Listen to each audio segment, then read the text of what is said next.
నరసాపురానికి వచ్చి బొమ్మిడి నాయకర్ 2019లో అతి తక్కువ స్వల్ప దాంతో ఓడిపోవడం అయితే జరిగింది. అక్కడ ముదునూరు ప్రసాద్ రాజు వైఎస్ఆర్సీపీ పార్టీ తరఫున 2019లో గెలుపొందారు. ఇప్పుడు కూడా మళ్ళీ అదే రెండు పార్టీలు కూడా అక్కడ పోటీ పడుతున్నాయి.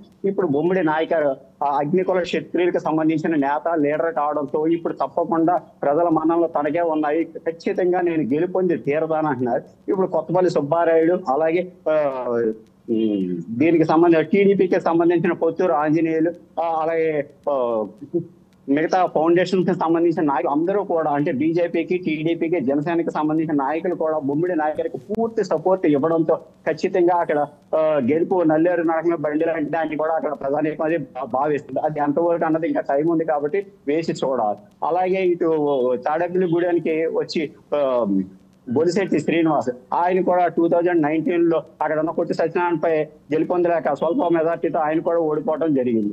ఇప్పుడు ప్రస్తుతం ఆయన కొట్టి సత్యనారాయణ చేసిన అవినీతిని కూడా ప్రతిరోజు ప్రెస్ కాన్ఫరెన్స్ వాటిలో కూడా విమర్శించడం, అక్కడ జరిగిన అవినీతిని కూడా ఆయన ప్రతిరోజు కూడా.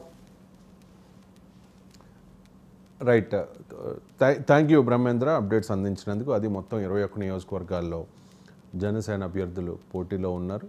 సో ప్రస్తుతానికైతే అందరూ కూడా కాన్ఫిడెన్స్ వ్యక్తం చేస్తూ ఉన్నారు. దానికి కారణం చాలా ఆచితూచి చాలా సర్వేలు చేసి 100% స్ట్రైక్ రేట్ అని చెప్పి పవన్ కళ్యాణ్ ఈ లిస్ట్ను విడుదల చేశారు. చూద్దాం, మరి ఇంకా చాలా టైం ఉంది ఎన్నికలకు. ఈ లోపల రాజకీయాలు ఏ రకంగా మారుతాయి అనేది, కొన్ని స్థానాల్లో అభ్యర్థులను కూడా ఇంకా మారుస్తారు అని చెప్పేసి Telugu Desam party and Bharatiya Janata party రెండు పార్టీలకు సంబంధించి అక్కడక్కడ చిన్న షఫ్లింగ్స్ ఉండొచ్చు అనే ప్రచారం జరుగుతోంది. ముఖ్యంగా ఈ రఘురామకృష్ణరాజు విషయంలో ఉండిస్తారా లేకపోతే నర్సాపురం టికెట్ ఇస్తారా, ఒకవేళ నర్సాపురం ఎంపీ స్థానం ఇస్తే